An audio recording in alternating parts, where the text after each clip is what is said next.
Hello guys, സത്യം പറഞ്ഞാൽ video എടുക്കുന്നതിലും പാടായി voice over കൊടുക്കുന്നതെന്ന് എനിക്ക് പലപ്പോഴും തോന്നിയിട്ടുണ്ട്. ഞാനും വോയിസ് ഓവർ തമ്മിൽ അത്ര മാച്ചായി പോകുന്ന കണക്കും എനിക്ക് തോന്നിയിട്ടില്ല. കാരണം എനിക്ക് എന്താ പറയേണ്ടതെന്ന് അറിയത്തില്ല. ഇപ്പോൾ ഈ വീഡിയോ എടുത്തു വെച്ചിട്ട് ഞാൻ ചിന്തിക്കുമായിരുന്നു, ഇപ്പോൾ ഇതിനെന്താ ഇപ്പോൾ ക്യാപ്ഷൻ കൊടുക്കുക. ഗൈസ്, വല്ലാത്തൊരു എക്സ്പീരിയൻസ് ആയിരുന്നു. അങ്ങനെ സിപ്പ് ലൈനിൽ ഞാൻ ഫസ്റ്റ് ടൈമായിരുന്നു കയറിയത്. ഞാൻ സിപ്പ് ലൈനിൽ കയറിയ എക്സൈറ്റ്മെൻറ്റിൽ വന്നപ്പോൾ ഒരാൾ ഡ്രോൺ പറത്തി കളിക്കുമായിരുന്നു. ആദ്യം എനിക്കങ്ങോട്ടൊന്നും മനസ്സിലായില്ല, പിന്നെ ഞാൻ അഡ്ജസ്റ്റ് ചെയ്തു അങ്ങ്.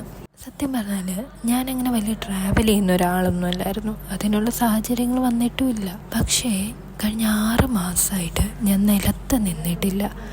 എല്ലാ ആഴ്ചയും എവിടെയെങ്കിലുമൊക്കെ ആയിരിക്കും. കാരണം ഞാൻ കല്യാണം കഴിച്ചത് ട്രാവലിംഗ് ഒക്കെ അത്യാവശ്യം ഇഷ്ടപ്പെടുന്ന ഒരാളായിരുന്നു. എത്ര നല്ല സ്ഥലങ്ങൾ നമ്മളുടെ ഈ കേരളത്തിൽ കാണാനുള്ളത്.